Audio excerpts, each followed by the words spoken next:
Kjære publikum, velkommen til Smia og Leksvik Teatertrupps Oliver Twist. Før forestillingen så minner vi om at hvis det skulle bli nødvendig å evakuere salen, så er det 4 nødutganger, 2 bak opptrappa og 2 ned på scenegulvet. Og så var det den telefonen. Dere vet hva dere skal gjøre med den. Legg den vekk. God fornøyelse!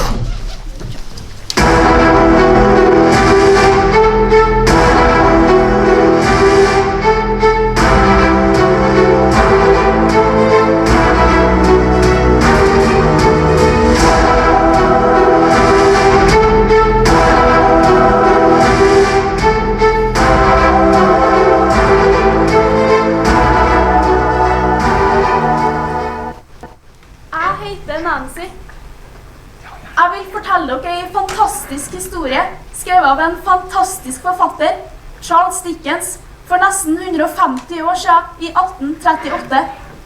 Den foregår i en tid som kalles Victoria-tida. Det går for seg i fæle fattighus med foreldreløse unger, skumle bakgater i London, i solfylte parker med rike herskapshus, med all slags folk.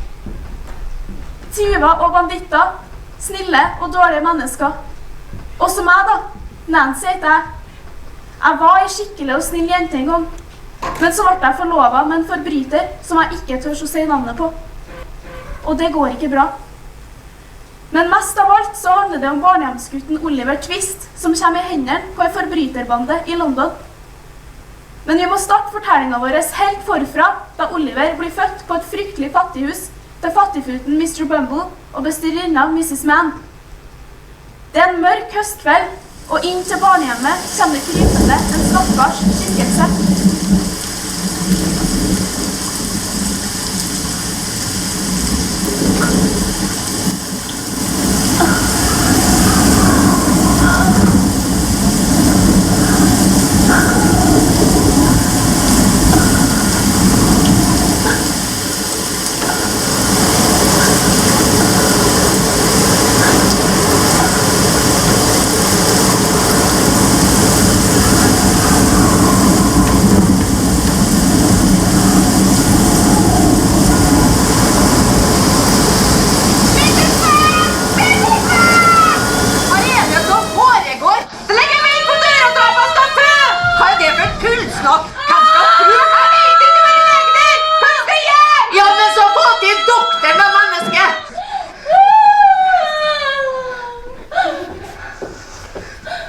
Unnskyld uleiligheten, Mr. Bumble.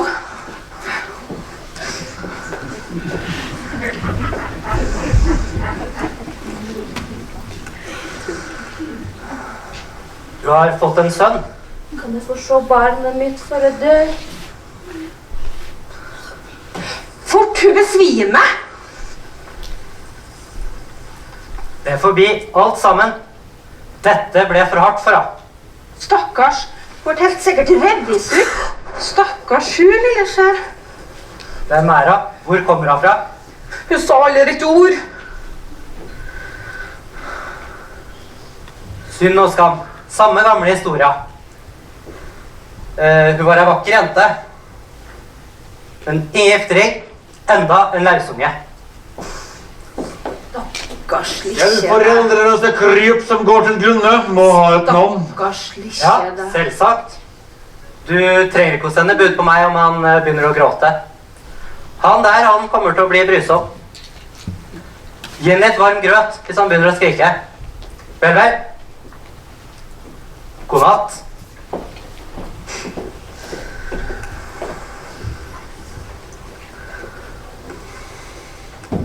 Jeg har laget en komplett alfabetisk liste. Den siste var på S. Swabble kalte jeg ham. Den har kommet til T. Twist. Høver bra. Oliver Twist.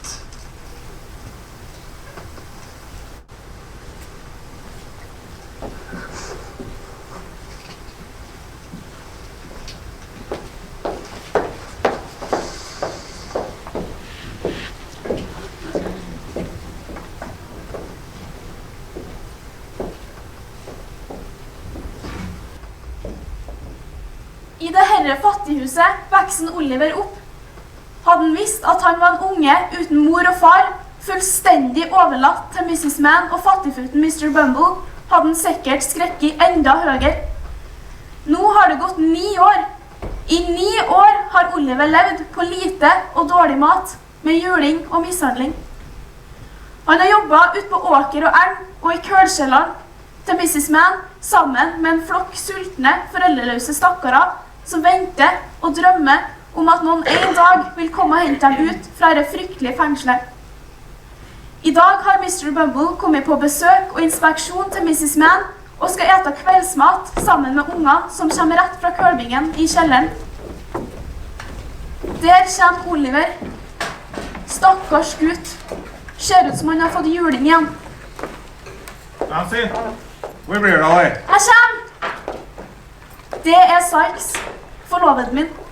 Han treffer dere når vi kommer til London. Jeg kommer! Aldri fri å få Mr. Bumble. Etter vinnende mas. Mat, mat, mat. Jeg skulle ikke tro det fanns magamål på den flokken.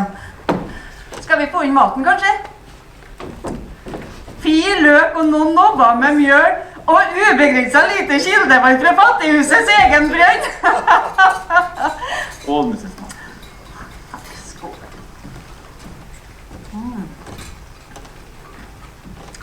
Maten er servert. Maten er servert, sier jeg. Men så få opp farta, da. Og stakkars Dan, du søler så mye som en droppa. Det er mat som samfunnet gir dere, av ren godhet. Så det er bare å bukke og takk. Oliver Twist, tørsk av deg den englefjeset. Du gjør skam på hele etablissementet, gutt, som ser så velfødt ut. Og til fattigforstanderen har vi Penny. Den feitast kåsa i hele Newbury. Det er jo alt for meget, Mrs. Mann. Det skulle da bare mangle når Mr. Bumble kommer til oss. Kun den beste gåsa skal på bordet vårt da.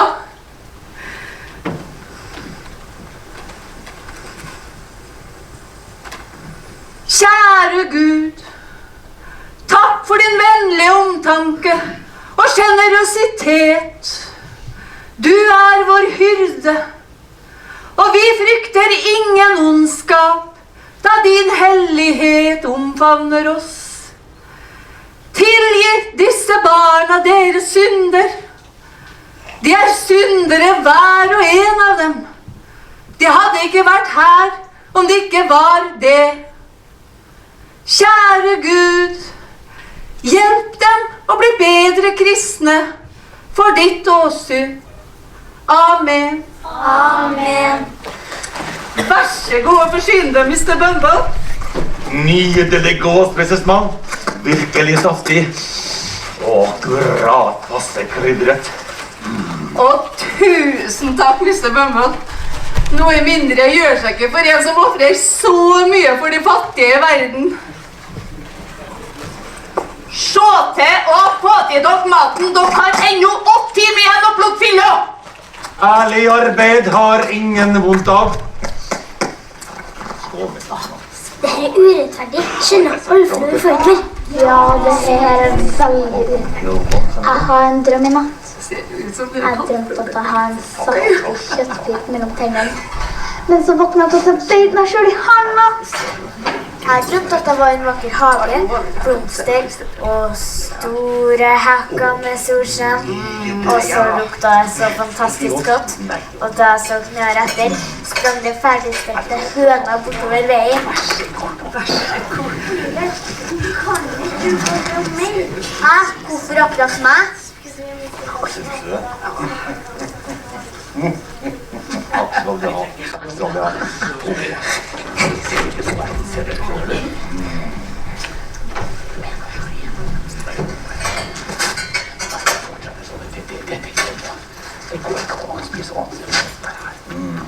Skål. Ja, selvfølgelig. Gin er jo nydelig. Takk skal du ha. Skål.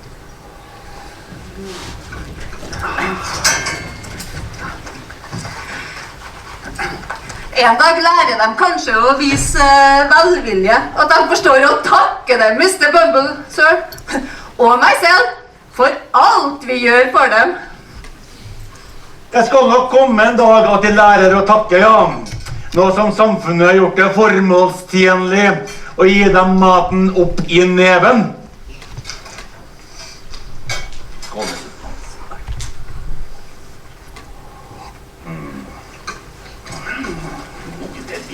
Nydelig godt. Hva? Hva er det? Hva er dette for noe? Unnskyld, sør. Kan vi få mer mat, sør? Han vil ha en porsjon til. Vi gir, og dere tar og tar. Og her er resultatet av det. Vet du hva et system er, gutt? Vet du det? Et system, sør? Et system er slik som ting er, gutt. Det begynner høyt der oppe hvor dronningen selv befinner seg. Kommer ned gjennom parlament til meg og til deg. Og du er fattig.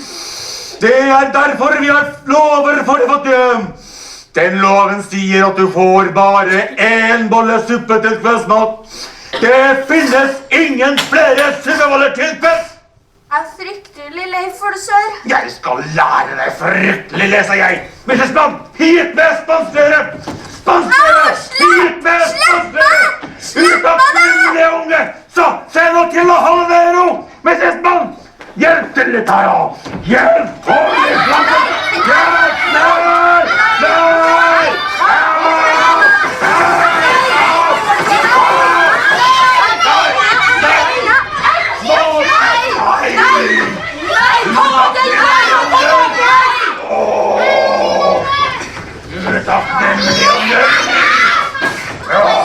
Nå, Guds straffedom!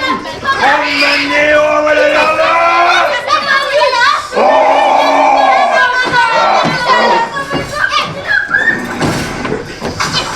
Statsstrømningen i lovens navn! 5 skilling til den som arresterer rømlingen og bringer ham tilbake til fattighuset!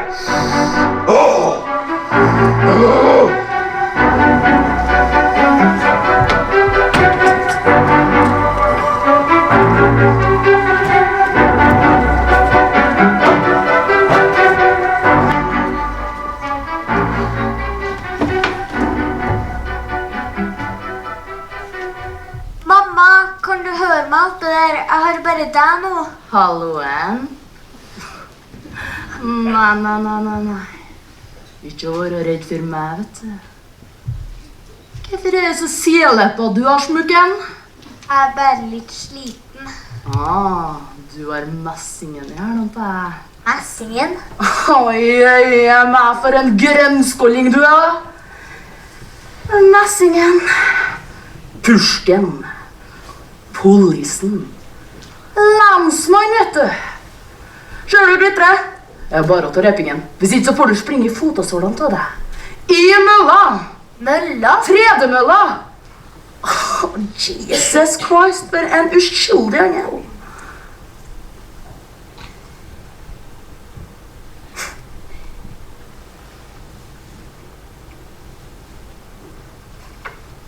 Er det sopp igjen?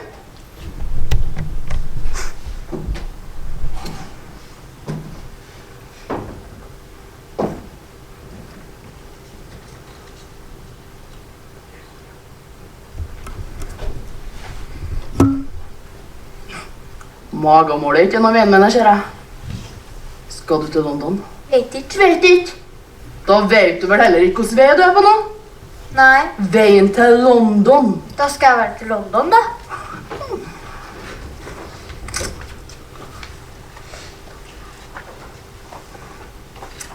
Er det noen plass å bo når du kommer dit, da? Nei.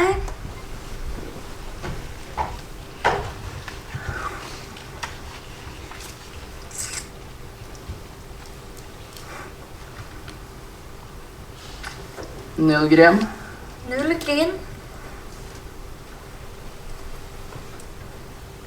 Det du sier hvis jeg skaffer deg en plass å bo, og et ærlig arbeid, Så du får gjøre opp for deg her i verden og ikke gjøre skam på opphavet.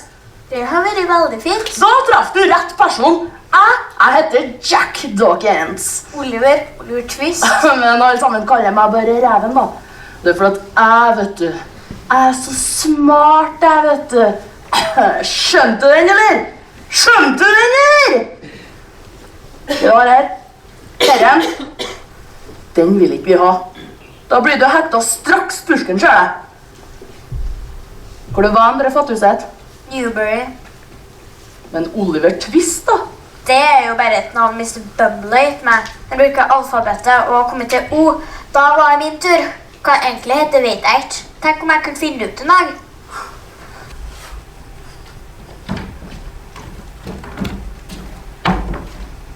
Klokka nærmet seg 11 om kvelden. De kunne passere bommen ved Islington.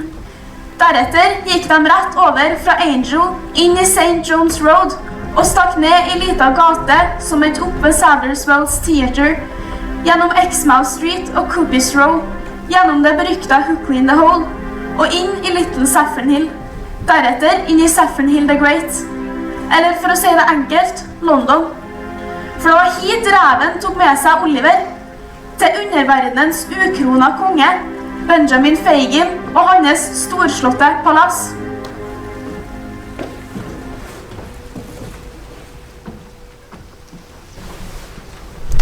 Han Fagin, sjefen selv. Han er visst ikke her ennå. Du, nå overrasker vi han, og vi gjemmer oss. Det gamle fugleskremselet, det trenger virkelig å få fart på blodpåpasset.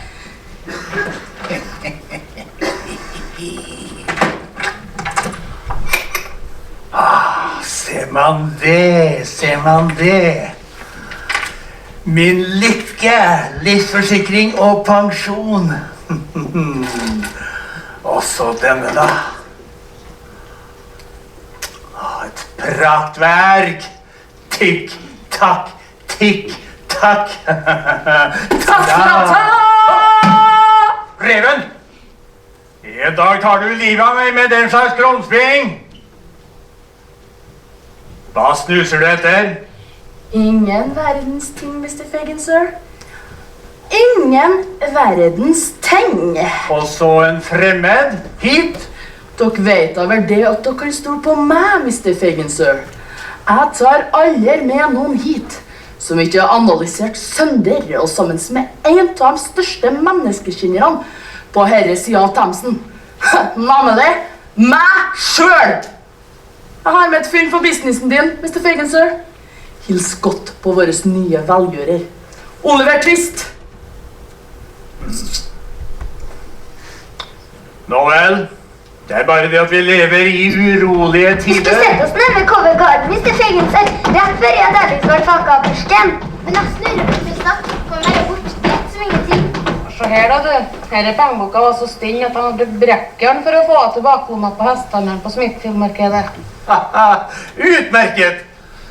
I dag har dere virkelig overgått dere selv, småtroll. Nydelig håndverk, gutt. Kunne ikke gjort det bedre selv. Og denne sømmen, Lucy. Sting for sting. Men dette monogrammet, Peter, det må tas opp igjen. Men hør alle sammen. Vi har nemlig en gjest hos oss i dag. En som kanskje også ønsker å lære den edle kunst og sy lommetørklær og lommebøker. Å ja, det vil jeg gjerne. Alle, hils på Oliver Twist.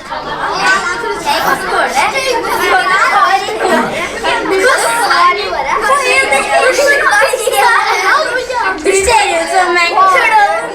Men nå er det på tide å ta kveld alle mine søte små kryp til sengs. God natt og sov godt. I morgen er det nok en dag med ærlig arbeid. Reven, Charlie, Dodger, Oliver, dere blir. Oliver Twist.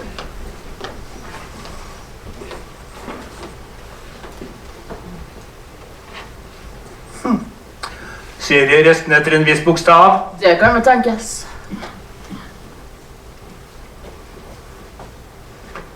Jeg får det ikke til å stemme. Hva da, Mr. Fagin, sir? Han ser for god ut. Men mer englaktig enn dere der, det kommer ingen. Ja, vi får vel sove på det. Kom dere ut og gjør noen gangs nattarbeid. Oliver kan sove her i natt. I morgen får vi se hvor lærevillig du er da, Oliver Twist.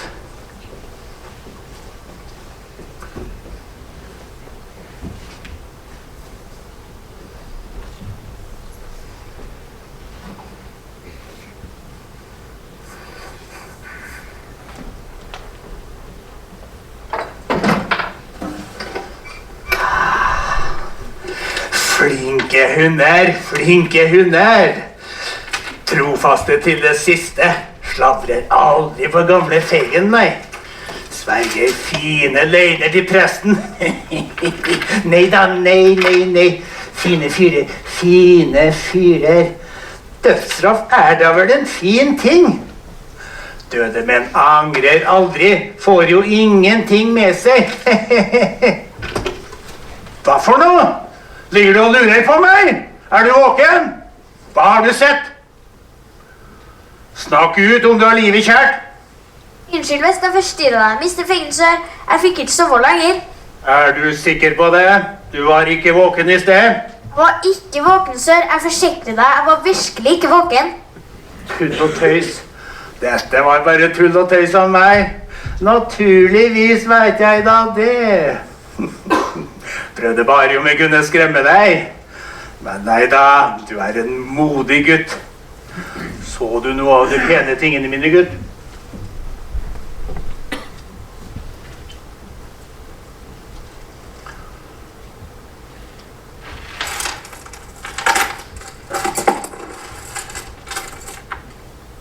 Ja. Jaså? Da skal du vite det, Oliver, at det er eiendommen min. Alt jeg har å leve av i min alderdom. Du kan gjerne kalle meg en gjerrigknark, men... Jeg synes ikke du er noe gjerrigknark, Mr. Fagin, sir. Du må ha noe lov til du har. Kan jeg stå opp nå? Ja visst. Du finner et fat og en mugge med vatten borti kroken der, så du får vaska deg litt. Og så tenker jeg Reven og Charlie kommer med frokosten vår snart.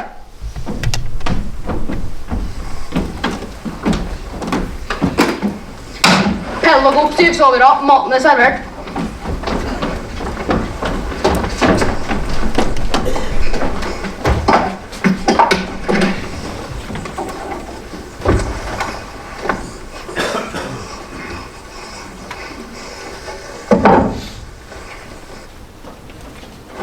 Hør, Oliver. Når du endelig vil inn i en bransje der fingerferdighet er påkrevet, og aktsomhet en nødvendig dyd, så må du lære deg noen triks. Reven, Charlie, Dodger, Ginny, bli med her.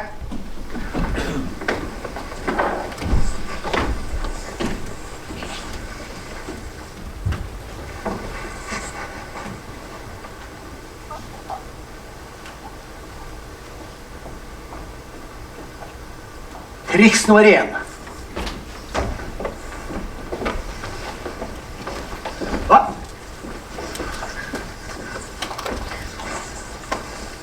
Å nei, der ble du litt sen, gutten min. Lurer ikke meg så lett.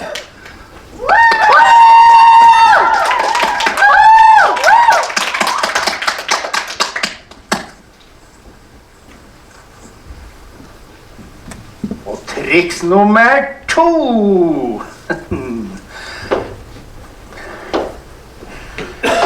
God dag, gamle mann. God dag, gamle unge mann. Hvordan står det til med dem?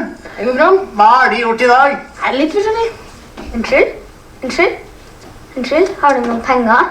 Penger? Står du og tigger om meg? Din slyngel, jeg skal vise deg! Utmerket. Flott. Takk, takk.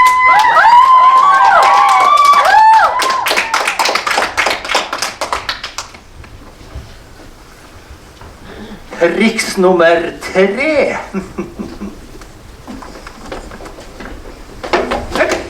I alle dager! Slo du deg, vennen din? Trener. Ned i Ja, det går så bra med deg. Nå griner det. Skal jeg hjelpe deg oppi der? Og dere tyvunger, jeg skal ta dere! Bravo! Utmerket! Og tar dere ansvar for den videre opplæringen. Kan ta metode nummer 4 til 10. Så, ut med dere. Herre fikser du, vet du. Lett som ingenting. En engel iblant oss. Det skal vi få gjort noe med. De neste dagene fikk Oliver opplæring helt etter Benjamin Feigens ønsker. Oliver var en smarting og kjempegod til å smyge lommetørkle ut av lommene til Charlie og Reven, og etterpå til å plukke initialene ut av det samme lommetørklet med en nål. Til sist syntes Oliver selv at han var utlært, og ba om å få bli med ut til byen, der alle de andre av Feigens små og store håndlangere hadde sine arbeidsplasser.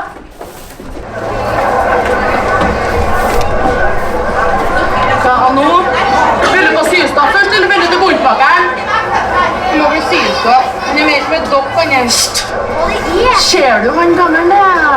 Ja, han er han. Triem har plantet. Klar til å bli plukket, vet du. Kom igjen, gutta. Og du, Oliver, du held kjøtt. For da naturlig og sivilisert så skal henne gå som varm kniv i smøret. Hei, lommetørkleet mitt! Stopp tyven! Stopp tyven! Stopp skive! Stopp tyven! Stopp skive! Stopp! Stopp skive! Stopp!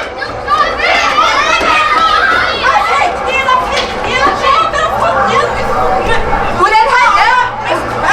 Han er her! Klipp den fram! Klipp den fram! Stakkars gutt, han har visst skadet seg. Vi sleper ned på politistasjonen! Overlever oppholdet til helseforskjeden! 1 års straffarbeid! Må det være nødvendig? Ja, det er noe annet som hjelper på sånt for han er skadet! Hvor vil jeg ta meg av ham? Det blir jeg har! Kjære, herover!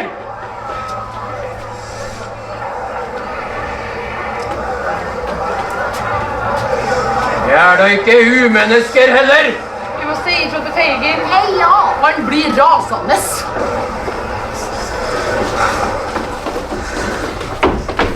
Mens det herre foregikk, har Feigen fått besøk, og denne gangen til en han kjente godt og hadde stor frykt for. Det var Bill Sikes, en av Londons verste og mest brutale forbrytere. Og så en tredje person, og det er meg, Nancy, for jeg er Bill Sikes forlovede. Få med deg beina da, jævla kvinnfolk. Ja da, Bill. Ja da, Bill, ja da, Bill. Har du ikke noe mer å komme med, så får du Ja, aldri Bill! lenge siden sist, Sykes. Hva skylder jeg den ære? Du vet den ære hørtanna mi? Den får jeg tannpinnen og pøken etter meg. Har noen av lyttungene dine som har tysta? Men Sykes, du kan da ikke tro noe sånt om mine søte små. Det er for at du vet da, Feiger. Rik jeg inn, så rik du etter. Skal jeg henges, så skal jeg henges i lag med deg. Nei, men ingen skal da henges, Sykes. Ingen vet da noe som helst om noe som helst. Hysj, det kommer noen.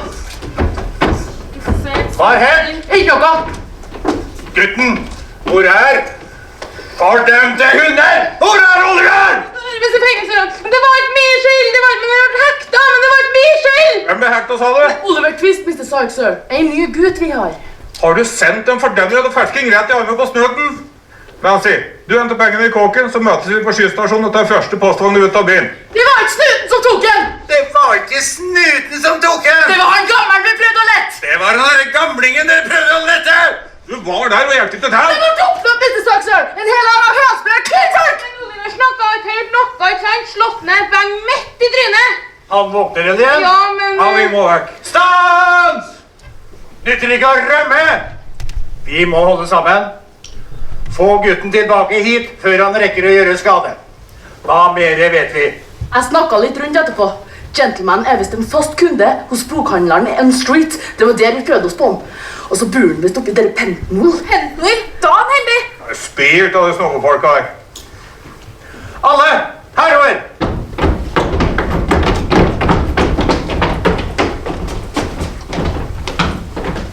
Vi må bringe Oliver hjem igjen til oss. Vi ble jo så glad i han alle sammen. Derfor, ingen flere lommetørklær, ingen flere lommebøker. Ikke før vi har Oliver Twist tilbake hos oss igjen. Alle sprer seg herfra og til King's Cross. Det kan være at han er penere i tøyet enn før, men engel i ansiktet, det er det samme. Av sted. Vi finner en, vi vet du, Mr. Fagin, sir. Garantert. Du òg, Nancy. Så gjør det litt nytte for deg en stund, da. Sånn som Sykes, nå bor du helt i portrommet på den andre siden av gata og venter der. I tilfelle politiet skulle finne på å besøke vår ringe bolig likevel.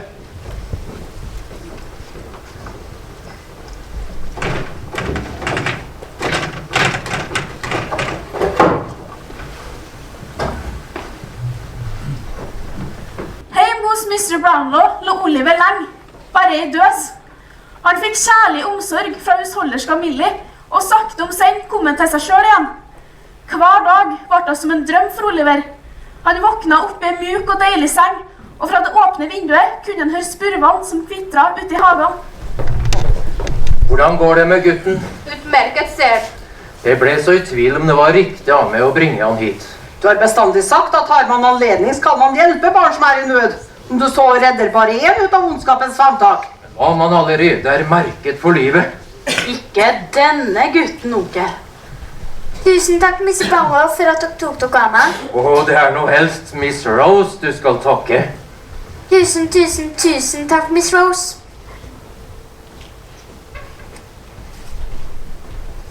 Er du interessert i bøker? Ja, sir. Les i vei. Kan du kanskje ikke lese? Nei, sir. Vil du i så fall lære det? Å ja, det vil jeg gjerne! Bøkene, ja. Og kjære i all verden. Bokhandleren. Brittles. Jeg har glemt å levere tilbake den bokpakken jeg hadde på hjemlån. Kan du hente bøkene til meg? De ligger på biblioteket. Jeg må så absolutt få levert. Jeg tenker vi gir vår mislykkede lommetyv en anledning til at vi gjenvinner troen på menneskeheten. Og jeg vet ikke om det er så lurt. Jeg tror ikke det er så lurt, tante. Sludder han er så frisk og rask så. Robert, gi meg 5 pund.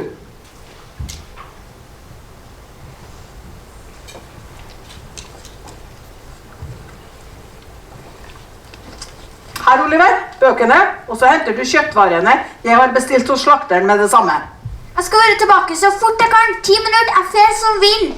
Rett ned King's Cross Road, så til høyre ved Timor Road, så til høyre igjen ved Southern Road. Slakteren etter bokhandelen og ligger vegg i vegg med bokhandleren. Gjorde jeg rett når Brittles, eller ble jeg plutselig 5 pund fattigere? 5 pund, 4 bøker og et par illusioner. Det vil tiden vises, sir. Mens vi venter kan du servere til i forstuen, Millie. Onkel? Det bildet. Hvem er det? Ja, si det. Det eneste jeg vet om henne, er at hun het Agnes, og var den store kjærligheten til en venn av meg. Jeg fikk bildet av han på dødsleiet. Hun var død allerede. Men ser du ikke likheten?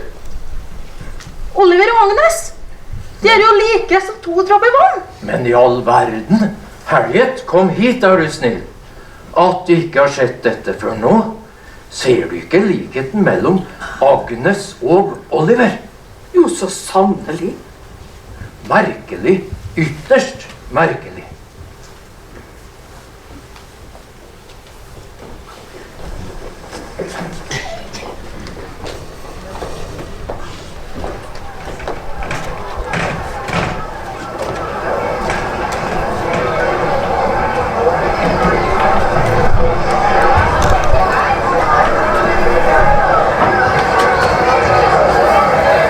Kan du hjelpe meg?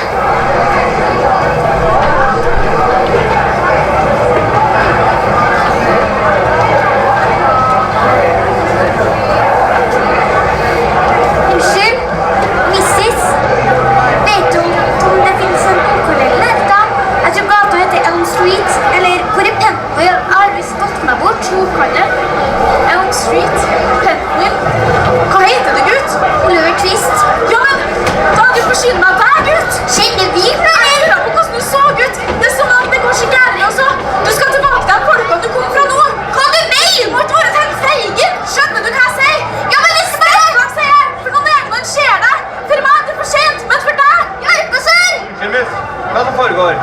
Hvem er den gutten? Oliver Twist! Rømt fra morsi. Vi har leta og leta etter den, og endelig fant den.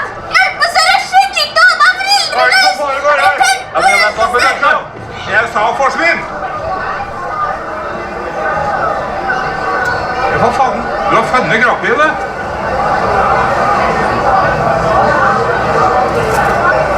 Bare forsiktig med Nabil! Bare forsiktig med Nabil.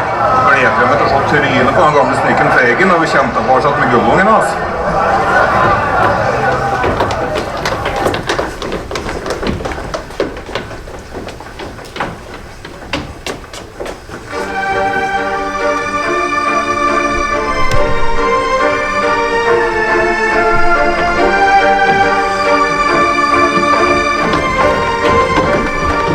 Her kommer julenissen med pakke til den snilleste gutten i gata.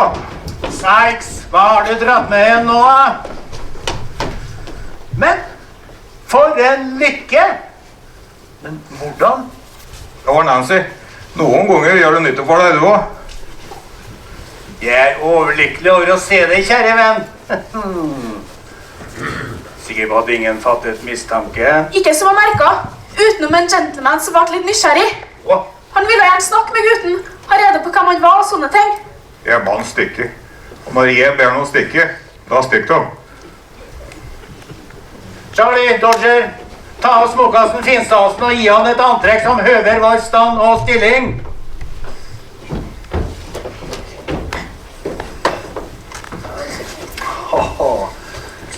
Nydelig håndverk. Utmerket. Ja, så vakkert. Og her er det nye strømper til deg, Ginny.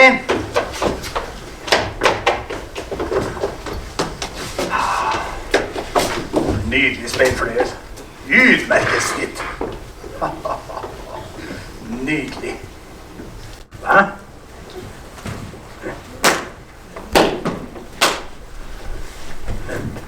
Hva er dette? 5 pund? Akkurat nå for meg. Lønn for strevet. Nei, du tar bøkene! Nei, da skal du selvsagt da. Så har du noe fyr i ovnen. Nei, la dere være! Hvis Blange har bare lov dem, da tror jeg sikkert at jeg har stjert dem.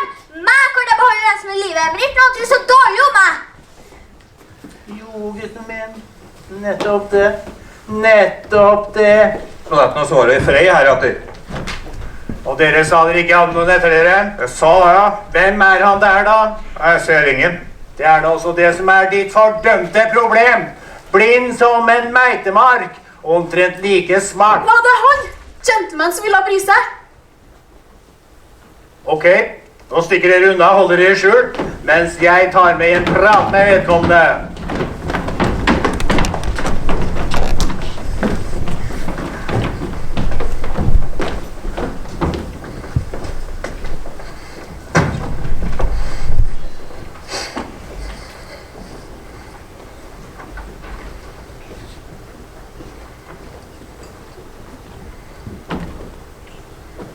God aften. God aften. Og et kjølig drag i lufta. Kanskje det. Jeg oppfattet visst ikke navnet. Angår det dem? Angår og angår. Jeg fikk bare en viss følelse av at jeg har noe som de kunne være interessert i å se nærmere på. Hva skulle det så for være? En skal vi si gjenstand, omtrent så høy, og med et engleaktig utseende. Kanskje det. En viss guttunge. Bare hvis han er den jeg tror han er. Ellers ikke. Og om en undersøkelse viser at gutten er den de tror han er, hva da? Er det penger med da? Store penger? Kanskje. Og kanskje ikke. Jeg har særdeles god hørsel. Hvis guttungen er den jeg tror han er, så er det belønning til den som tar seg av en. Jeg mener ta seg av? Som i ta seg av? Det bevarer meg selv. Det er nok om man kan involvere seg i noe kriminelt, og så bli dømt og straffet for det. Det skulle vel kunne ordnes. Bra. Du ser ut til å være en mann for den slags affærer. Når de sier det på det viset, Hiv på dokumentet! App, app, app! ser man det, et testamente, som sier at en viss person skal arve, men den personen har ikke deres navn, Mr. Monks. Men kan de likevel si gratulerer? Vent litt. Her står det mer. Det står at vedkommende må dele formuen med en annen, men bare hvis denne er ustraffet og med plettfri vandel. Og han andre, kan det være vår lille felles venn? Har jeg forstått alt rett? Det har du nok. Jeg må nok beholde dette som en slags garanti for min egen sikkerhet. Nei, rolig. Fra nå av er vi jo businesspartnere, Mr. Monks. Og partnere må jo kunne stole på hverandre. Hvor mange er klokken, forresten?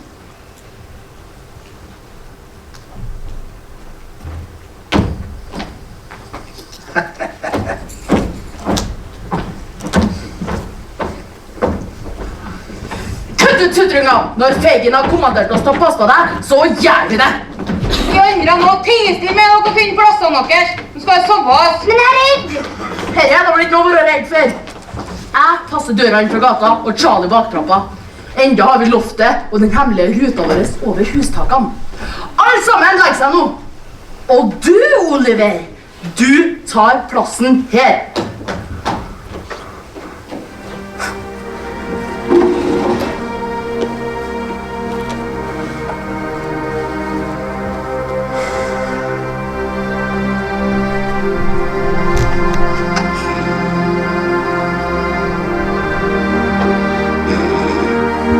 Du ser etter. Hvem er det? Han var så snill, han. Det kommer aldri skifolk hit til oss, må du tro. Mr. Brownlow gjør det. For han leter etter meg, helt sikkert. Når jeg ser han kommer og hjelper meg til vinduet, og så roper vi så høyt vi kan. Kanskje han ser oss og henter purken da. Nei. Ikke purken. Vil dere bli redda? Og snuten kloa i oss, dengler vi alle sammen. Vet du egentlig hva det betyr? Vet du det? Først så blir du kastet ned i en blaut og bekksvart kjeller med rotter store som bikkjer. Og så tidlig mandags morgen blir du hentet. Skaffattet står på en stor plass, og det kommer en hel skokk med folk og ser på den. Og så legger bøddelen løkka om nakken din, og du får ett siste ønske. Jeg vil ønske at mora mi kom tilbake. Og så, når klokka i St. James Cathedral slår 8, dong, dong, dong, dong, dong, dong, dong, dong, legg bøddelen handa på spaken, og du detter. Hvis du roper på purken, dengler vi alle sammen, for det har Fagin sagt. Fagin kjem!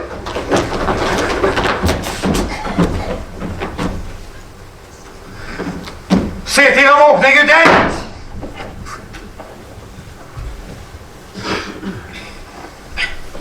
Du skal ikke stå der og glo til du får vondt i øynene dine, Oliver. Den personen du venter på, kommer ikke tilbake. Hvordan vet du det? Jeg kjenner de rike, Oliver. De har nok med seg selv. Mens vi tyver, de holder sammen. Du stjal den fine dressen min, du! Selvfølgelig! Det er jo det vi tyver er til for. Men det er for ditt eget beste. Det er for at du ikke skal skille deg ut fra flokken i gata. Det er farlig, det skjønner du. Så, sett til å sove nå. Men jeg er redd! Nei, var du redd nå da, Ginny? For å dø! Ingen skal dø. Det er så Dodger. Sorry, Mr. Fagin, sir. Jeg sa bare at... Reven! Skulle ikke du passe på Dodger og flokken? Men nei da. Du ligger og purker og sover på vakta di. Sorry, Mr. Fagin, sir. Sorry med her og sorry med der.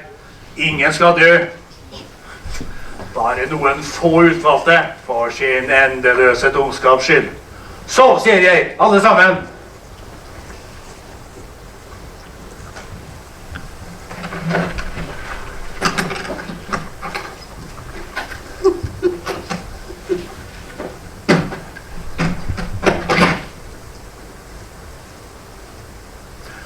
Så gjelder det bare å finne ut hvem du egentlig er da, Oliver Twist.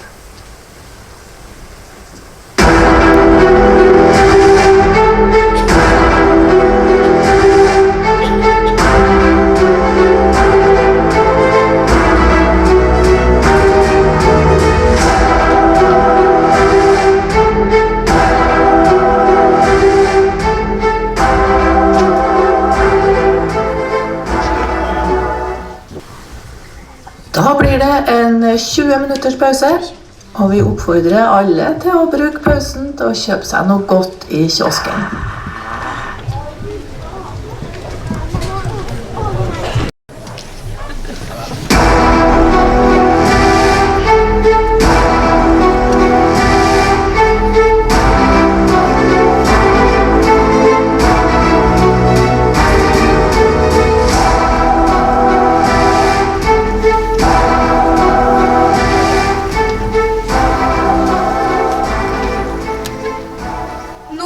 Fortsettelser på hva som skjer med Oliver Twist.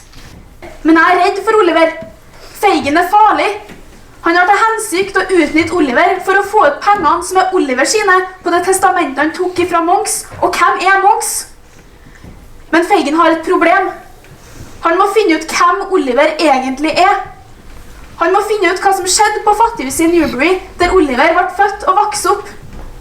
Han har sendt Reven, Sykes og Monks til Newbury for å finne ut mer. Men nå må jeg tilbake til Fagins hus for å passe på Oliver.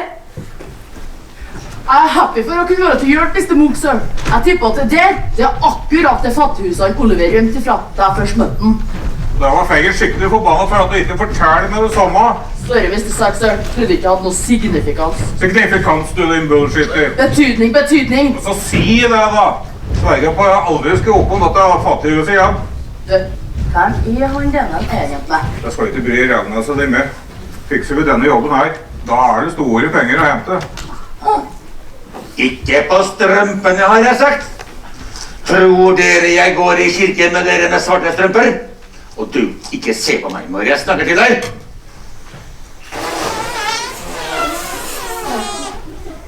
Er det noen som fiser i kirken i dag, så blir det ikke bare 1, men 2 uker i kølbingen. Nei, men har vi fått besøk? Så hilser jeg pent da på gjestene våre.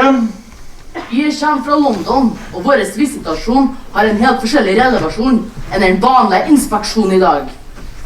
Da skal du bare gjøre akkurat som vi sier, mister. Er det så? Gjøre hva da? Hvem er dere? Jeg roper på politiet. Jeg er en offentlig tjenestemann. Ingen legger hånd på deg. Du har noe som tilhører oss. Opplysninger om en viss Oliver Twist. Det navnet er ukjent for meg. Den Oliver Twist. Han er ikke her. I London sist jeg hørte fra. I fengsel allerede, skulle jeg tro. Opphavet hans. Vet jeg enda mindre om. Foreldreløs. Uten kjent familie. Nei, vi tenker meg bak veggen og gjør korpusles. Kan du hjelpe? Kan du løpe med politi? Dick, Annie, Buster. Dere skal få alt dere ber om, bare dere hjelper meg. Hjelp. Og Betty, du er en engel. Hjelp en gammel fattig forstander som ikke har gjort et menneske vondt. Og har jeg det, så er det til deres eget beste. Hva er det du vet? Bare hvis dere er som gjengjeld til oss. Hvis dere får miste bare til å slutte å slå oss og begynne å gjøre oss nok mat. Lover dere det, Mr. Bumble? Det var ikke min skyld. Ja, da blir det tur bak veggen med oss. Nei, jeg lover! Jeg så det gjennom en sprekk i veggen. Mora til Mordred rett etter var født, og Mrs. Mann rev i medaljonger med den døde mora. Liker du hva da? Jeg liker det, mamma! Jeg liker det! Oppspinn! Men du har medaljonger i tasjen!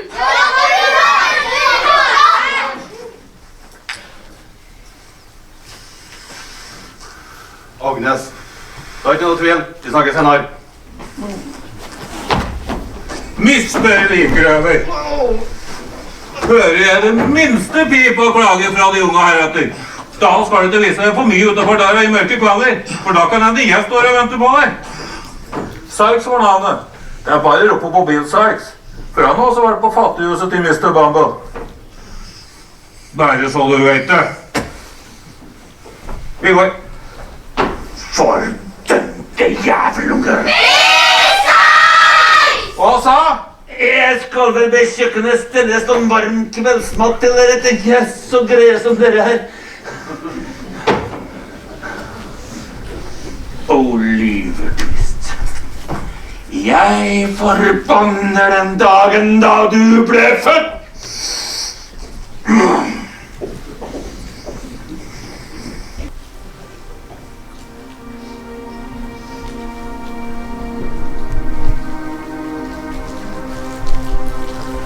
Du kan slippe meg nå, Nancy. Jeg skal ikke rømme.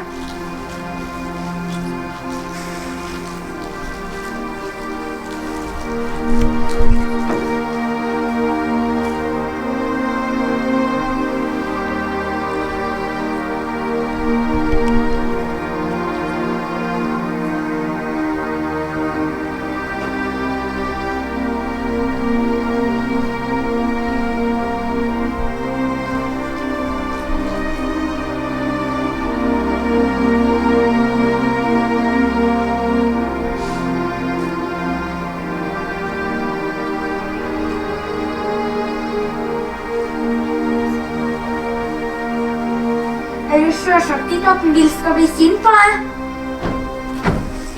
Her er vi. Jeg passer godt på. Takk for deg, da. Bra for dere med, Mr. Fagin, sir. Hvis ikke så ville vi alle ha funnet ut det der om en Oliver. Funnet ut hva da? Unna med deg snusene. Du og Nancy. Dette er business, ikke noe for kvinnfolk og unger. Du vager ikke å røre Oliver. Hører gullungen så mye jeg vil for deg. Kan vi fremdeles stole på henne? Nancy? Ja, hun er for dumt å finne på noe. Ok, når Mr. Monks bekrefter at vi har med rette vedkommende å gjøre, fortsetter vi planen vår. Hvor er Monks forresten? Ja, hvor var Monks? Ingen hadde aning av hvor det var blitt av han. Han hadde nå et trumfkort i handa. Medaljongen av den avdøde mora til Oliver, Agnes. Han satt nå på kneipa og ventet på Mrs. Mann og Mr. Bumble for å få skaffet seg enda flere opplysninger om Oliver. Jeg forstår ikke hvorfor vi må møte denne Mr. Monks. Ikke jeg heller, Mrs. Mann, men som jeg sa, jeg var på dette vertshuset og overhørte denne undersøkelsen om Oliver. Undersøkelser om hva da? Det er jo spesielt hans mor og hennes død, og jeg fortalte at jeg var til stede da han døde, og at jeg var opptatt av det samme spørsmål selv. Hva sa han til det? Ingenting som vi ikke vet fra før, men han var svært pågående og ville selv ha dette møtet med oss to sammen. Jeg lurer på hva det er han vil. Han pønsker på noe!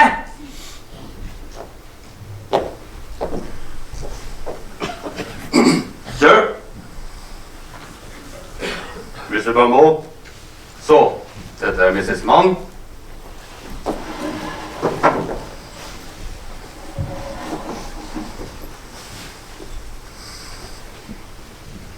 Mr. Bumble forteller at de driver med undersøkelser angående den stakkars jenta som døde i barsel hos oss.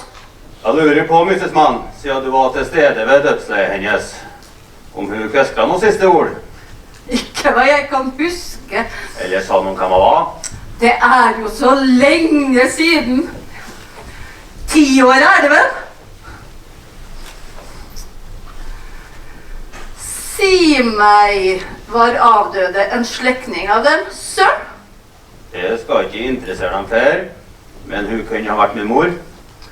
Ikke særlig likhet, må jeg si. Og det husker du at i 10 år.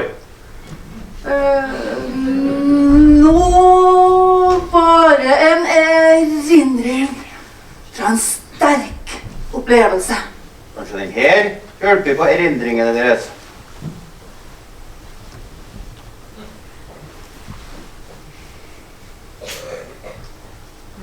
Nå demrer det for meg. En uværsnatt. Og plutselig så lå hun der på dørstokken og fødte barnet sitt. Men sa hun noe? Hun spurte om å få se gutten sin, og kysset han på kinnet. Så gutten lever? Han lever, men han forsvant plutselig fra oss på Fattighuset. Og siden har ingen sett ham. Den medaljongen forsvant med kjeltringen. Han har sikkert blitt en tyv. Medaljongen er som en hellighet om den avdøde moren for oss på Fattighuset.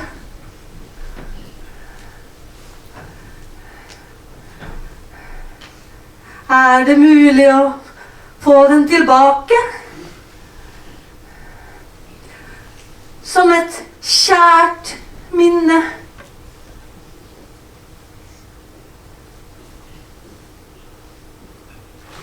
Løgnere! Her gir livet ut av dere begge to, om jeg kan få hele sannheten. Det her er viktig for meg. Har jeg ring, en bagasje, et eller annet som kan fortelle om hva det var. Hun sa ikke et ord, det er Gudsens sanning. Hun hogg tak i kjoleermet mitt, og så åpnet handa hennes seg i det hun døde. Og der lå medaljongen.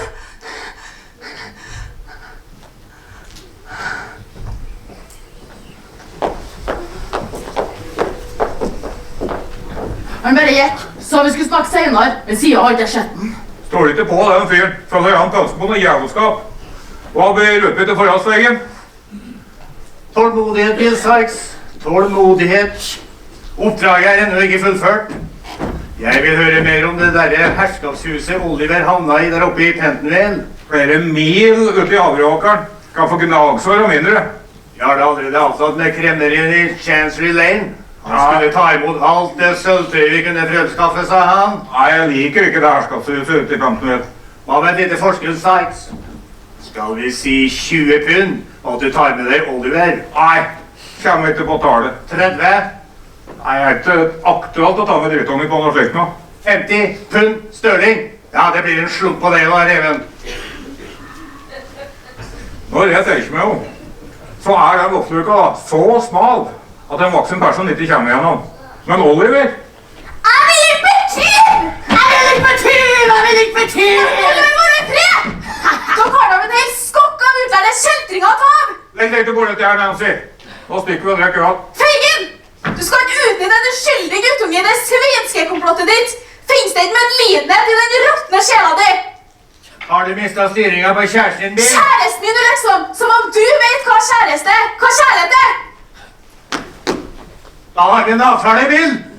Avtale, Nancy. Ja, avtalen min da. Og kjeft. Og du kommer etter med guttungen, som vi har avtalt. Jeg vil ikke, Nancy. Kan du ikke bare lette meg gå? Det er umulig. Se at dere Da drepen vil meg! Se her! Merk etter fingrene hans! Hør på meg, Oliver. Hvis du hører på meg nå, så har du kanskje en sjanse. Eller vil du ende opp som han, den verste forbryteren i hele London? Hva du vil jeg skal gjøre, da? Lover du at dette blir mellom oss? Er det sor? Du hørte hvem sa at de sender deg gjennom i takluk. Nå hører du på meg, Oliver! Her er den eneste sjansen du har til å komme deg bort herifra. Jeg er sikker på at Mr. Brownlow og folkene i dette huset er skikkelig. Derfor, med det samme du innenfor, vekker du dem og forteller dem alt. Da vil de ta seg av deg igjen. Garantert. Kom med meg nå. Vis deg selv hvor modig du er.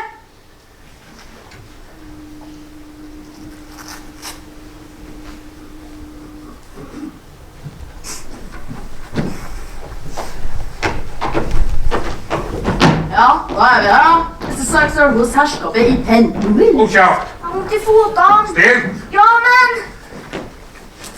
Ser du denne? En pistol, sir? En pistol, ja. Du vet jo hva den kan brukes til også. Jeg vet ikke, sir. Kan du skyte høl i huet på små gutter som ikke gjør som jeg sier? Skjønner? Ja, sir. Hvordan ser det ut? Hele huset søv, garantert. Og takluka, den åpen. Kom her, gutt. Men jeg er redd. Herre har blitt noe å være redd for. Du åler deg lett gjennom takluka og lander kattemil på gulvet. Så står du still om du hører noe. Så går du ned en trapp. Ned mot utgangen som du låser opp for oss. Har du forstått? Jeg var så redd. Har du forstått da? Ja vel da. Kom her.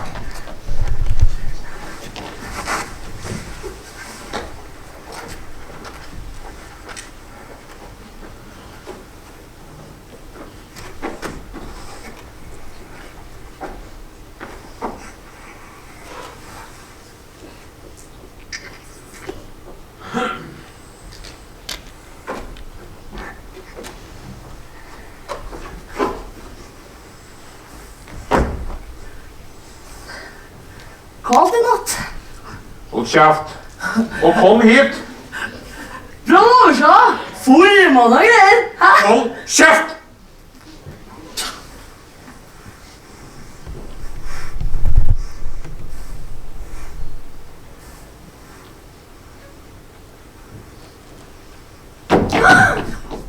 Alarm! Engler! Stopp det!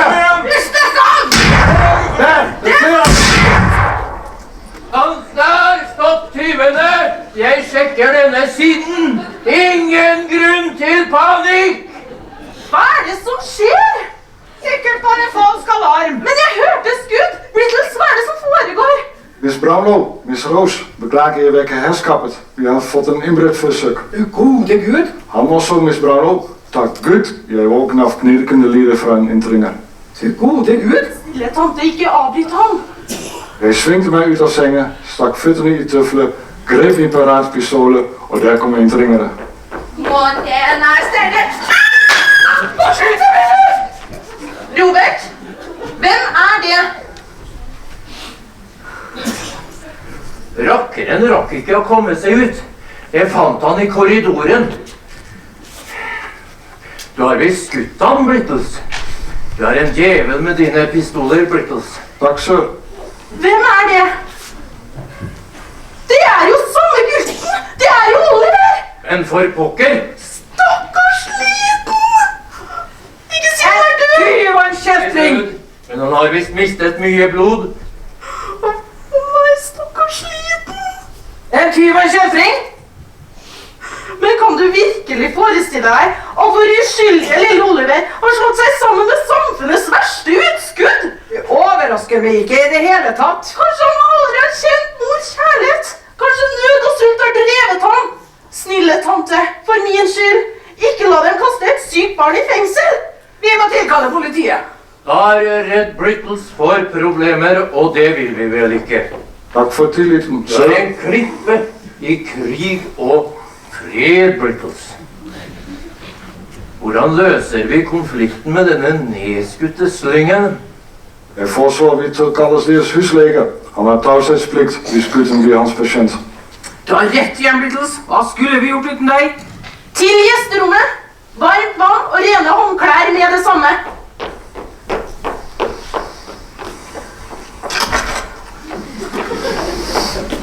Du er min helt, onkel. Fordi jeg ikke bærer pistoler og dreper gategutter. Se å få hit legen! Det ordner seg det der.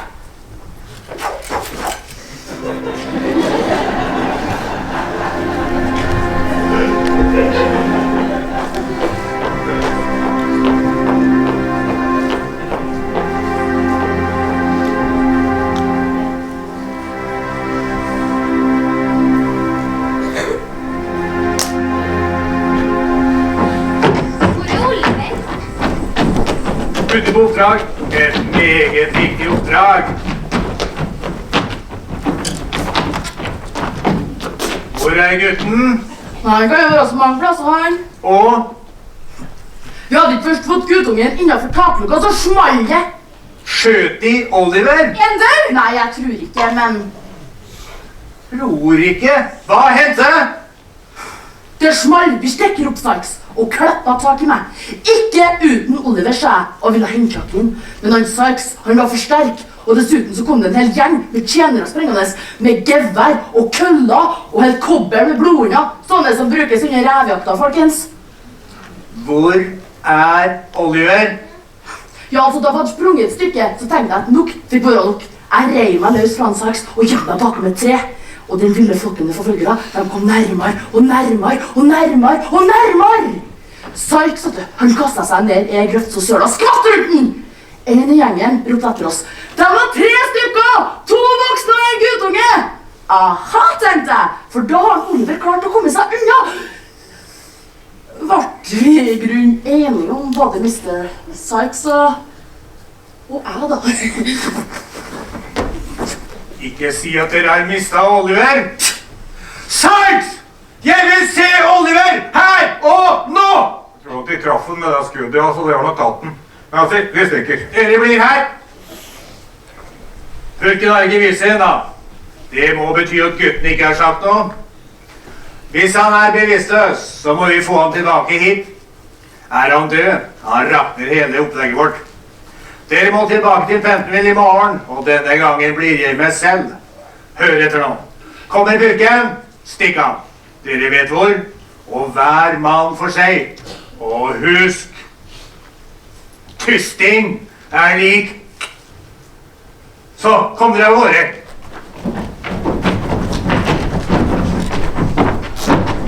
Ikke noe å være redd for, Nancy. Dere er ikke død. Kanskje litt skadet, men ikke død. Så nå tenker jeg det best du går igjen til deg selv med samvittigheten din. Så, av sted med deg.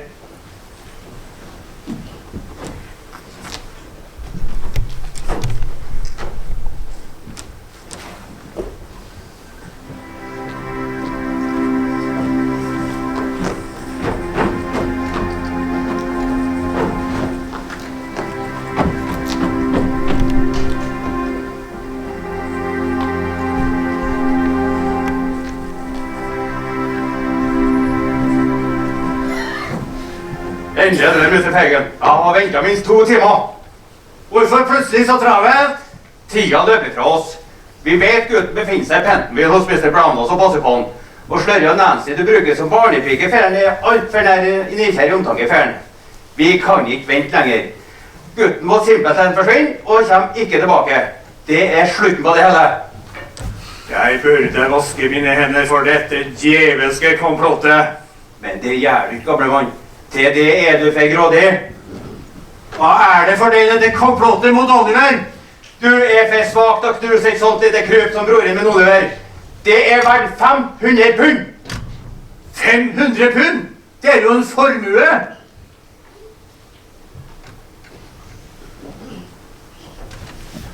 Skaff meg en morder, og du får dine 500 pund.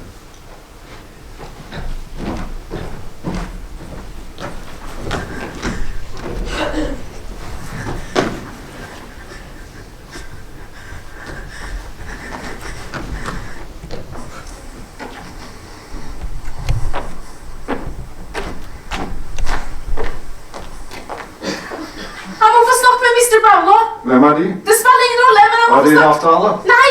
Mr. Brownlow til stede. De må gå. Nei, jeg kan ikke gå. Jeg må få snakke med noen i huset. Det er liv og død.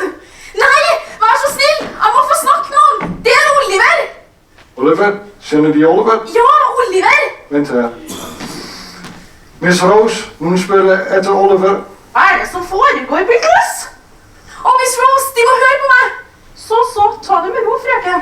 Hvem er de, og hvorfor vil de prate med meg? Å, gudskjelov, frøken. Var det flere som dem? Vil at det var veldig mange sånne som meg. Jeg tar meg av dette, Brickles. Er du fattig eller syk, så er jeg glad om jeg kan hjelpe deg. Sett deg ned. Nei, jeg vil stå.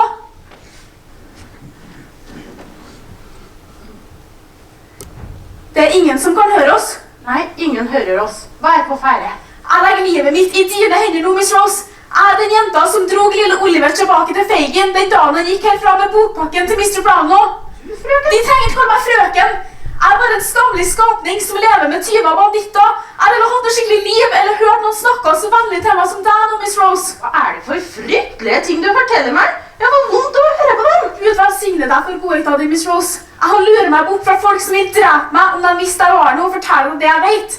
Kjenner du en mann som heter Monks? Nei, aldri hørt. Men han kjenner deg, Miss Rose. Da Oliver ble luret i takvinduet her innbruddsnatta, da hørte jeg en samtale mellom Monks og Fagin. Om Fagin fikk tak i Oliver igjen, ville det bli mye penger å tjene på, og for enda større fortjeneste om Fagin fikk gjort Oliver til en tyv. Men herregud, hvorfor det? Fagin har et testament. Hva står det der? Vet ikke. Men i går kveld kom Monks til Fagin igjen. Jeg lurte meg til å lytte på dem. Monks snakket om at Fagin måtte få Oliver til å begå en eller annen forbrytelse og bli hengt. Og da ville testamentet sikre ham en fortjeneste på mange tusen pund. Hva er alt dette? Vannet av Miss Rose. De vil ta livet av Oliver. Jeg hørte mange sa Fagin, når alle laget sånne feller som knuser et sånt lite kryp som broren min Oliver. Broren hans? Det var akkurat det han sa, og flere fæle ting. Men nå er jeg tilbake, så ingen fatter mistanke. Men hva kan jeg gjøre? Nancy! Er du her? Så fantastisk! Hvorfor er du her? Jeg ville bare se at du har det bra. Jeg har det så bra som aldri før. Du tror jeg er nesten like snill som deg, Nancy. Så godt at alt er bra med deg, Oliver. At alle er snill med deg. Mr. og Mrs. Brownlow kommer fra Liverpool om morgenen. Mrs. Brownlow er snill her nå, men det vet du sikkert. Skjønt at du må få møte dem? Naturligvis skal Miss Nancy få møte Mr. Brownlow, men nå må du til sengs, Oliver. Ser jeg deg i morgen? Nei, ikke i morgen, Oliver. Men om Gud vil, så treffes vi. Det vil Gud helt sikkert. Nå går vi tilbake til sengen vår, Oliver. God natt, Nancy. Dette er galskap! Hva kan jeg gjøre for å hjelpe? Om du forteller om galskapen til den godhjertet onkelen Brownlow, du må få han til å møte meg og komme med råd. Da må du komme tilbake hit på et avtalt tidspunkt. Lover du å holde på hemmeligheten min? Jeg lover alt for Oliver og deg på tro og ære. Da skal jeg stå på London Bridge mellom 11 og 12 søndagskveld, om jeg er i livet.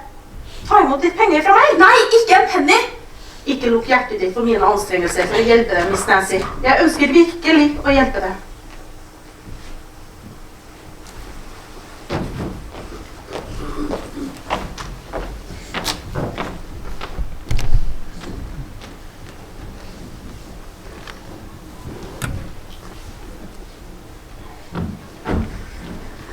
Jeg var livredd da jeg skyndte meg vekk fra Pentonville, men ingen så meg. Synet av Oliver og at Miss Rose var så vennlig og omsorgsfull, ga meg nye krefter der jeg sprang gjennom London-nattene. Jeg visste Fagin har skjønt jeg var glad i Oliver, og jeg visste at han ikke hadde aning om at jeg hadde spionert på han og Monks. Og Gud forby at Bill ikke visste noe, da hadde han slått meg for derva. Men det brydde jeg meg ikke om nå. Nå var det bare å vente til søndagen kom, når jeg kanskje fikk møte Mr. Brownlow. Likevel, jeg visste Fagin holdt øye med meg. Fagin er livsfarlig, nesten like farlig som Bill. Kom dere ut av loppekassa. Dere må ut og jobbe.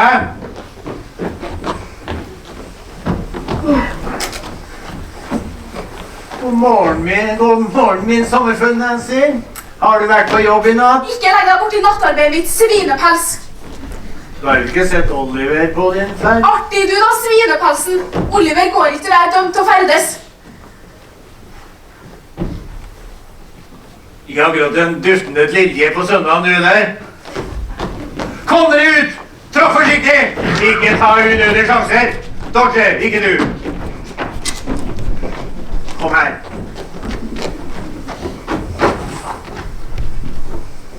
Jeg vil du skal gjøre en jobb for meg, gutten min, som krever omhu og stor forsiktighet. Er det noe farlig på gang, Mr. Fagin, sir? Så vil ikke jeg. Ha! Og det sier du som lever farlig hele tiden. Kan ikke bruke Charlie i stedet. Nei, dette er en perfekt jobb for en perfekt snusane som deg. Du skal bare lure på et kvinnfolk. En gammel? En ung smukker.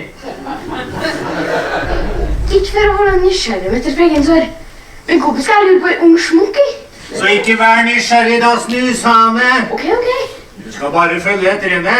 Se hvor hun går, hvem hun møter, og hva hun sier, om det er mulig å høre. Og tørk deg i gliset ut! Så skal du komme tilbake til meg med så mange opplysninger som du bare kan. Du får 1 pund for jobben, og det har jeg aldri gitt før for noen jobb, om det ikke var verdier å vinne. Hvem er det verdifulle kvinnfolket? Nancy. Gud bevares, hva er det med Nancy? Jeg tror hun har funnet seg nye venner. Jeg må vite hvem det er. Jeg vet ikke, Mr. Fagin. Det vet du utmerket godt, din taskenspiller. Du følger etter Nancy, ser hvilke veier hun tar, og hvem hun møter, og med ørene på stilker. Kom deg av gårde.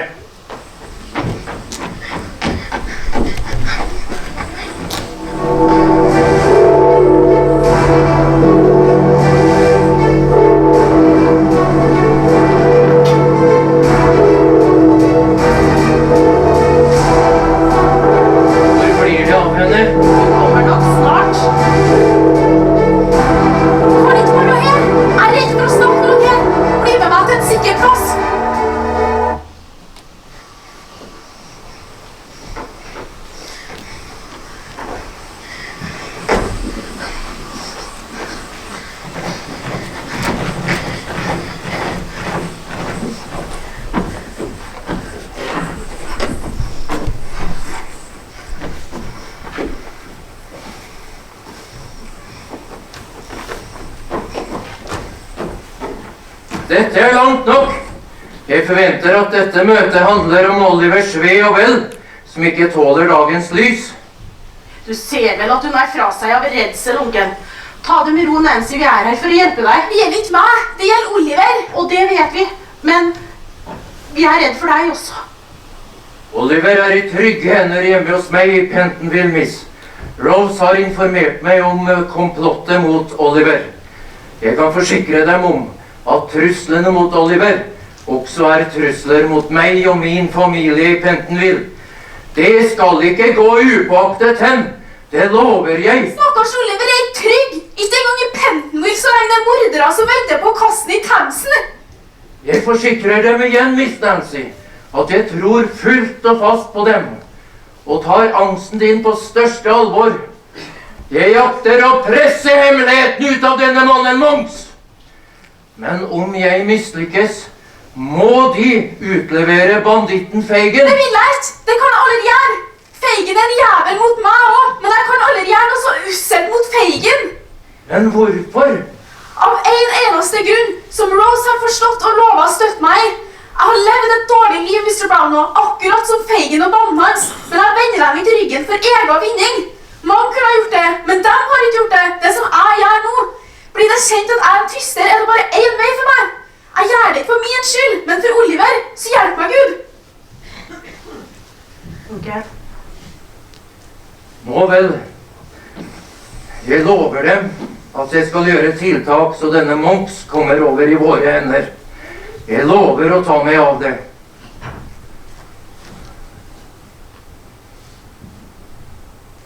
Hva som skjer videre med denne Fagin og banden hans, får vi bare avvente. Så løftene dine vil ha over oss. Det gjør de. Jeg gir dem mitt ærlige og trofaste ord. Takk for all vennlighet og omtanke for å passe på Oliver. Men nå må jeg skynde meg tilbake. Ta imot denne kongen. For Nei, min skyld. Jeg har ikke gjort dere for penger. Men kanskje om de kan gi meg noe de har brukt selv. Nei, ikke ringen. Men hanskene deres. Noe som har tilhørt den gode Miss Rose.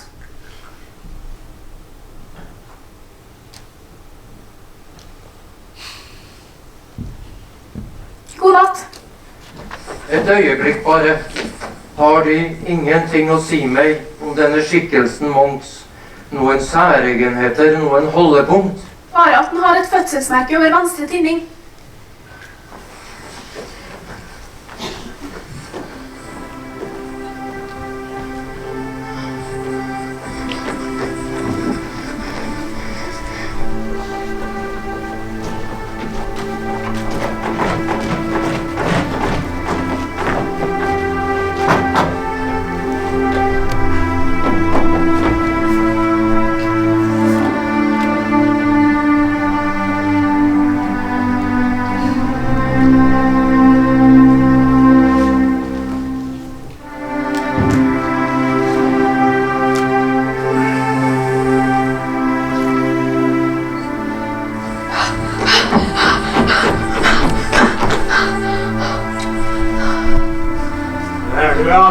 Omsider. Jeg trodde det hadde gått deg bort. Hvor gikk Nancy? Hva så du? Jeg vet ikke, Mr. Fagin, sir. Hun forsvant fra meg. forsvant for deg, Dodger. Så synd da. Sitt ned og få varmen i kroppen.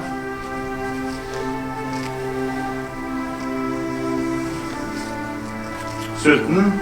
Jeg smakte mat, ja. Her, litt pølser og brød. Hvor mistet du Nancy, sa du? Hvilken del av byen? Jeg fikk ikke med meg gatenavnene mens jeg lurer meg etter, ja. Men det var i nærheten til Holborn når du begynte å se seg tilbake om noen følte etter, ja. Og prøvde å se meg. Så jeg lot å få et lite forsprang, og så forsvant jeg for meg. Du lyver, Dodger. Nei, det gjør jeg ikke. Se meg inn i øynene. Var det ikke for Nancy, så satt du ikke her. Så! London Bridge. Hvem traff hun der, gutt? Hvem så du der? En gentleman, sir, og en ung lady. Han heter visst Mr. Brownlow, sir. Høres ut som en nemlig fyr. Hun snakket aldri om deg, Fagin. Ikke et ord. Hun snakket for oss alle sammen. Mener hun risikerer livet for ikke å fortelle noe som helst? Tar du meg for en postdodger? Hun ga dem Monks! At Monks kunne finnes på kneipa i Elm Street om man venter lenge nok. Det sa Nancy. Det var alt du sa, Fagin. Jeg sverger på deg, Fagin. Fagin?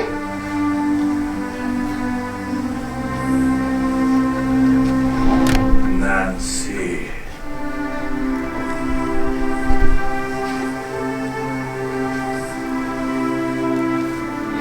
Nancy. Sitt ned og spis maten din, gutt.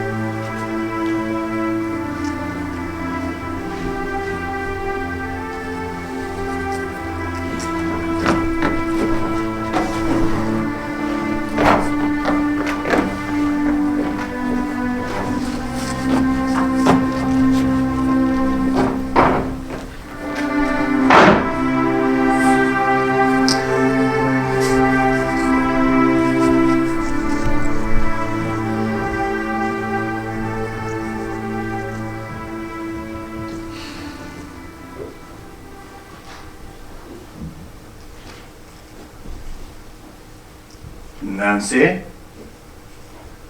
Nancy? Bill? Er det deg? Nei, det er meg. Fagin? Hva gjør du her? Hvor er Bill? Det er på kneipa bøtte seg øl, antar jeg. Du finner det på der. Blir vel lite anledning til det. Greit at du setter deg nedpå litt. Som om det bryr meg. Sett oss så lenge du vil for min del. Det er i det sure hjørnet i kveld, Nancy. Blir ikke akkurat happy over å få trynet ditt i fleisen. Jeg vil bare ha seg opp på nattmat til byen. Du gjør det ikke lett for meg, Nancy. Jeg har kjent deg omtrent hele ditt liv. Er det det du kommer for å fortelle? Ikke en eneste gang i disse årene har jeg sendt noen av mine til purk eller dommer. Deg, Bill, eller noen som helst. Ikke noe skryt av det. Heller ikke jeg. Har aldri gjort. London Bridge. I natt. Jeg vet at du var der. Ok da, jeg tipset Mr. Brownlow og Monks. Monks betyr ingenting for meg. Ikke for meg heller. Men hvis han blir arrestert, kan ledetråder føre til oss. Du mener vi kan bli tatt? At alle sammen er i fare? Vi kan bli satt inn alle sammen. Jeg vet ikke noe gærlig. Jeg gjorde det for Oliver. Jeg fortalte bare Monks. Hvordan kunne finne Monks? Du har tystet på, Nei, jeg fortalte bare Monks. Du har forlatt Jeg snakket bare Monks. Hva er det som foregår her? Hva er det med Monks? Nancy har snakket om oss. Du har fortalt om meg. Nei, Bill. Du har tystet på meg.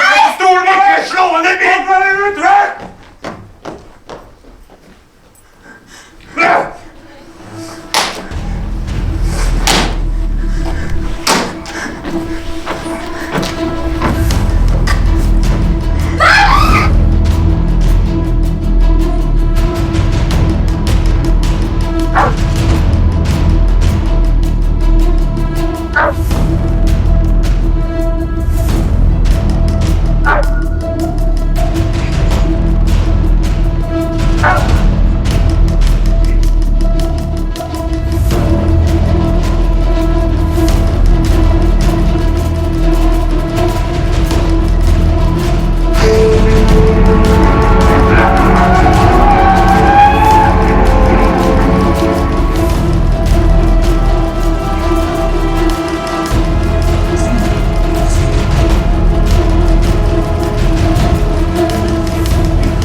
Se på han, du.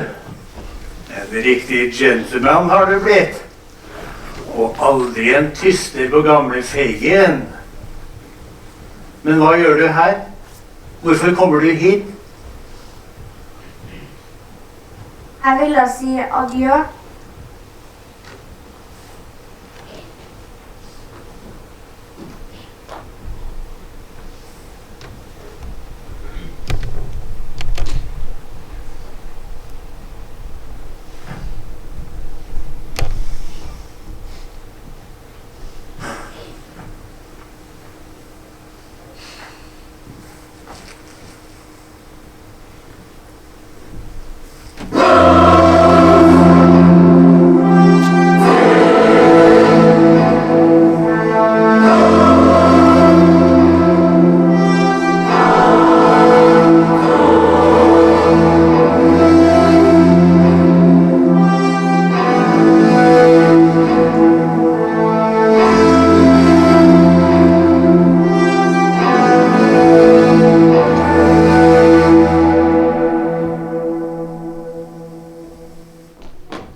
Raven, Randy, Betty, Buster, Annie, Alice, Lily, Lenny, Tommy, Dickie,